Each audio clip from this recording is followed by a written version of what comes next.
News room live में। मैं हूँ आपके साथ हिमांशु शर्मा। जैसे कि हम हर दिन एक नए मुद्दे के साथ न्यूज रूम लाइव में आते हैं, वैसे ही आज भी हम कुछ नए मुद्दों के साथ हमारे एक्सपर्ट के साथ मौजूद हैं। तो हम हमारे एक्सपर्ट से जानेंगे कि क्या क्या नए मुद्दे चल रहे हैं। महंगाई एक ऐसा मुद्दा है जो हर दिन चर्चा में आता रहता है, तो उसके लिए हमारे एक्सपर्ट सलमान हमारे साथ मौजूद हैं, वो हमें बताएंगे। जी सलमान, बताइए क्या मुद्दा है। जी, मुद्दा ये है कि मैडम, मैं बताना चाहूँगा आपको, पेट्रोल डीजल के दाम पिछले 4 महीने से बिल्कुल स्थिर है। तो इसका एक कारण है कि मैं बताऊँगा आपको बाद में। सबसे पहले आपको बताना चाहूँगा कि अभी कच्चे तेल की कीमतों में काफ़ी उछाल आया है। पिछले 4 महीनों पहले की बात करें और अब की बात करें तो $20 प्रति बैरल पर इतना फ़र्क आया हुआ है। तो अब बात ये है कि महंगा क्यों है।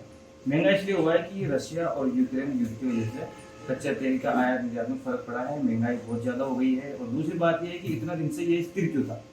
स्थिर इसलिए था क्योंकि अभी चुनाव चल रहे हैं, इलेक्शन चल रहे हैं। तो इलेक्शन की वजह से सरकार ने भी पेट्रोल डीजल के दामों को बिल्कुल स्थिर रखा हुआ है। अब ये जो स्थिर रखा हुआ है ना, तो जो गैप रहा है 4 महीने का, इसका सबसे बड़ा फर्क पड़ेगा आम आदमी पर। जैसे ही चुनाव खत्म हो गए, 10 मार्च को शायद इलेक्शन का रिजल्ट आएगा।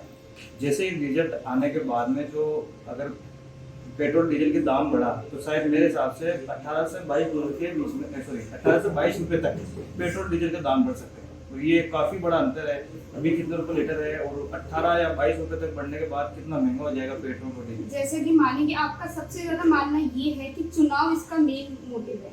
मोटिव ये है कि देखो, मुद्दा अलग अलग है। पहली बात तो महंगा इसलिए हुआ है क्योंकि रशिया और यूक्रेन के युद्ध की वजह से, इसलिए वो महंगा हुआ है। दूसरी बात, अगर सरकार चाहती तो इसको महंगा कर सकती थी, लेकिन एक ये बहुत बड़ा मुद्दा है, तो इसको भी इलेक्शन में पेट्रोल डीजल को महंगा नहीं कर सकते। इस वजह से भी इसको रोका हुआ है। जैसे अगर इलेक्शन खत्म होंगे ये वापस बहुत उछाल आएगा इसमें, क्योंकि कहीं ना कहीं चुनाव पे भी इसका बहुत बड़ा असर पड़ सकता है। इलेक्शन के ऊपर बहुत बड़ा फर्क पड़ता है। सरकार को बहुत फर्क पड़ता है कि इतना महंगा पेट्रोल डीजल कर दिया, किसको वोट देना है, इसका तरीका होता है हमारे।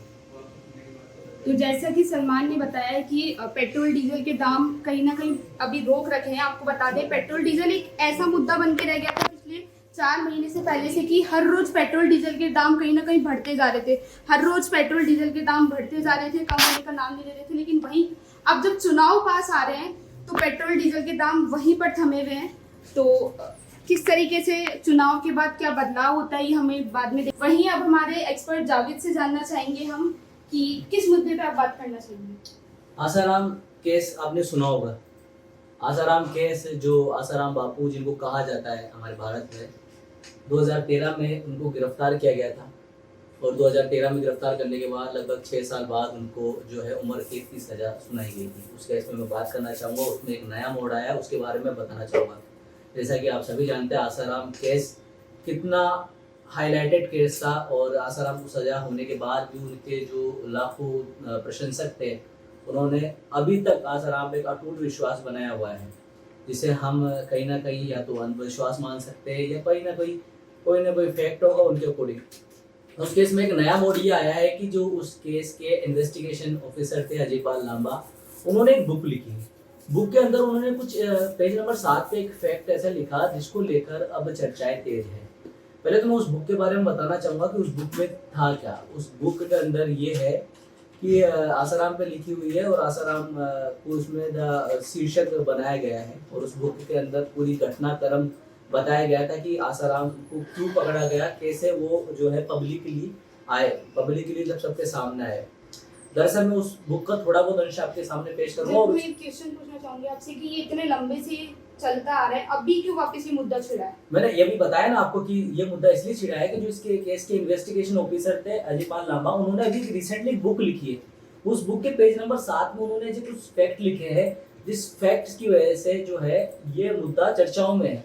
अब वो फैक्ट ये है कि उन्होंने वहाँ एक वीडियो का जिक्र किया है। उस वीडियो का जिक्र उन्होंने किया है और उस वीडियो का क्या मामला है वो आपको डायरेक्ट समझ में नहीं आएगा, इसलिए मैं कुछ उस बुक के अंश बताना चाहता हूँ।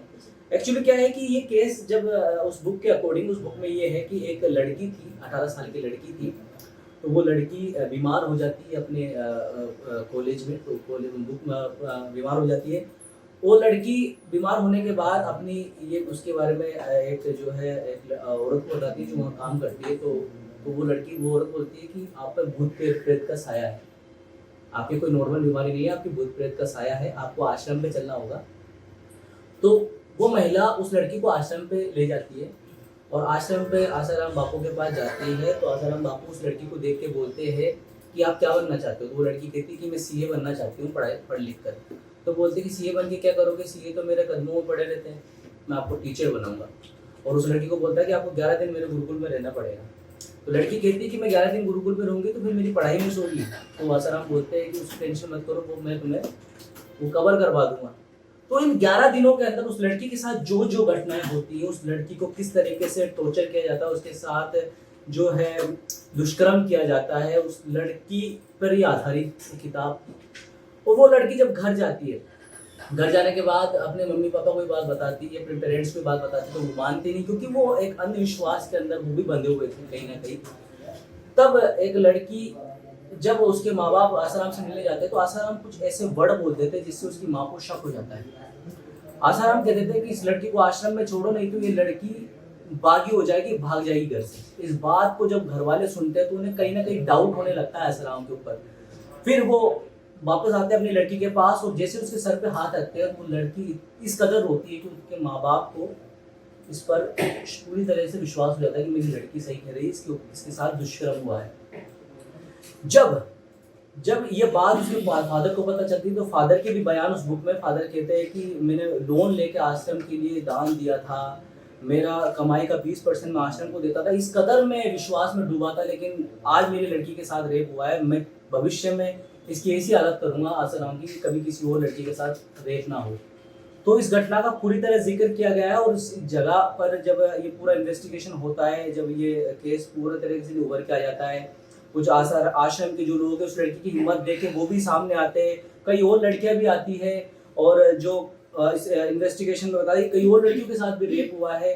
और इस बुक में ये भी बताया गया आसाराम जो है उसको हवस का पुजारी बताया गया है। जब आश्रम में आसाराम स्पीच देता था या अपने अनुयायियों को भाषण देता था तो उसके पास एक टॉर्च होती थी, उस टॉर्च से वो किसी लड़की को सेलेक्ट करता था, उस पर रोशनी मारकर, फिर उस पर वो फल फेंकता था, फल उस लड़की पे गिरता था तो उसकी जो सेविकाएं थी वो उस लड़की के घर वालों का डिटेल्स वगैरह पता लगाकर आश्रम तक उनका संबंध बनाती थी, आश्रम से उनका संबंध बनाती थी। फिर वो लड़कियां जो उसके घर वाले आश्रम में जाते थे और फिर उस लड़की का इस तरीके से ब्रेन वॉश किया जाता था कि वो एक तरीके से अपने आप को आसाराम बापू के अधीन मान लेती थी कि मैं उनकी बीवी हूँ। कई लड़कियां तो ऐसी थी जो करवा चौथ का व्रत भी रखती थी। ये सब एक ब्रेन वॉश का काम होता था उस जो है आसाराम बापू की हवस मिटाने के लिए। तो ये इस तरीके से पूरा गेम प्लान होता था और ये सभी का खुलासा इस लड़की की बहादुरी की वजह से हुआ। और अब जो है मैं बताना चाहूंगा इसका जो मेन पॉइंट, ये केस किस तरीके से है। इस केस के जो इन्वेस्टिगेशन ऑफिसर अजयपाल लांबा ने यहाँ पेज नंबर 7 पे एक चीज़ का जिक्र किया है। उन्होंने कहा है कि जब ये केस में जब हम गए थे फर्स्ट टाइम तो मैंने अपने मोबाइल से एक वीडियो बनाया था, इन्वेस्टिगेट किया था कुछ वीडियो। अब उस वीडियो को लेकर विवाद है कि वो वीडियो उन्होंने बनाया था, उस बुक में लिखा हुआ है, लेकिन कभी भी उस केस में उस वीडियो को शामिल नहीं किया गया। और उस वीडियो को शामिल नहीं किया गया तो पुलिस रूल्स के अकॉर्डिंग 6.10 रूल्स के अकॉर्डिंग किसी भी केस में पहले एफआईआर होती है, एफआईआर के बाद में रोजनामचा होता है, उसके बाद में जो है वीडियोग्राफी की जाती है। लेकिन इस केस में क्या हुआ, अजयपाल लांबा ने डायरेक्ट ही वीडियोग्राफी कर ली, जो कि सही नहीं था। अगर वो वीडियोग्राफी करते तो उन्हें सुपरवाइजर का पद मिलता और उन्हें टीम की तरफ से फिर वो कर सकते थे, या टेक्निकल टीम को भी बताना पड़ता है इसके लिए, वीडियोग्राफी के लिए। तो ये बनता है उनके ऊपर। और वीडियोग्राफी डायरेक्ट वो कर नहीं सकते थे। अगर वो वीडियोग्राफी कुछ कर रहे हैं और रोज उनके पास जो भी सबूत है उनको उस फाइल में, उनको जो केस फाइल है उसमें हर एक दिन की घटना उसमें डालनी पड़ती है इस केस के अकॉर्डिंग। तो इस वजह से ये केस वापस आया है क्योंकि आसाराम के 4 करोड़ से ज्यादा अनुयायी माने जा रहे हैं पूरे भारत के अंदर। और उन्होंने याचिका लगाई है कि इस वीडियो का जिक्र उन्होंने किया, लेकिन वो वीडियो आज तक पेश नहीं हुआ। पहला तो ये और दूसरा ये, अगर ये बात सही साबित होती है, वो वीडियो उनके पास नहीं मिलता है, तो कहीं ना कहीं अजयपाल लांबा के ऊपर में भी कार्रवाई हो सकती है 167 और 166 के तहत। तो ये बात है, मामला ये है। पर यहाँ आसाराम को बेल मिलेगी ऐसा कुछ नहीं है, लेकिन एक ऑफिसर के ऊपर कार्रवाई हो सकती है।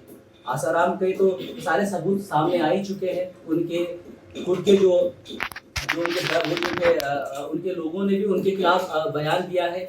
और जब ये केस चल रहा था उस दौरान कई लोग तो ऐसे थे जो गवाह ऐसे थे, उन पे हमले भी हुए, कई गवाहों की तो जान भी जा चुकी थी। तो ये सारा केस पूरा घुमा फिरा के मैंने आपको बताया, और मामला यही है कि जो वीडियो उन्होंने बनाया था उस वीडियो का ना तो उन्होंने कहीं जिक्र किया था और ना ही वो वीडियो उन्होंने कभी पेश किया। इस वजह से उन पे कार्रवाई हो सकती है। बाकी यही अपडेट है आसराम। देखा कि हमारे एक्सपर्ट जावेद ने किस तरीके से पूरी स्टोरी स्टार्टिंग से और अभी तक जो मुद्दा है पूरा कितने अच्छे तरीके से हमको बताया।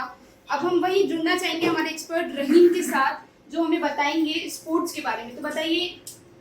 स्पोर्ट्स की सबसे बड़ी अपडेट ये है, श्रीलंका और भारत के बीच टेस्ट मैच की एक श्रृंखला चल रही है। आज पहला मैच उसका मोहाली में कंप्लीट हो गया, सिर्फ आज तीसरा ही दिन था और ये टेस्ट मैच इंडिया ने 222 रन के मार्जिन से जीता। ये वाकई एक बहुत बड़ी जीत है। रोहित शर्मा के कप्तान बनने के बाद उनका ये पहला टेस्ट मैच था। सब उम्मीद लगा रहे थे रोहित शर्मा से कि एक अच्छा मैच देखने को मिलेगा, इंडिया जीतेगी, ये सबको ऐसा लग रहा था, लेकिन इतनी बड़ी विक्ट्री मिलेगी ऐसा किसी ने भी नहीं सोचा था। इस विक्ट्री के पीछे सबसे जो मेन किरदार जो अदा करने वाले थे वो थे सर रविंद्र जडेजा, जिन्होंने 175 रन की एक शानदार पारी खेली। उन्हीं की बदौलत 574 रन, इतना मजबूत लक्ष्य दे पाए हम श्रीलंका को। वापस जब बॉलिंग अटैकिंग की बात आई तो रविंद्र जडेजा ने पहली इनिंग में 5 विकेट लिए, अगली इनिंग में 4 विकेट उन्होंने लिए और कुल मिला के 9 विकेट, 20 में से 9 तो सिर्फ रविंद्र जडेजा ने लिए। 574 में से 175 रन सिर्फ उन्होंने बनाए। तो एक तरह से मैच देखने के बाद ऐसा लग रहा था कि मैच इंडिया और श्रीलंका का नहीं हो रहा, ये गुजरात और श्रीलंका का हो रहा है, क्योंकि रविंद्र जडेजा गुजरात से आते हैं।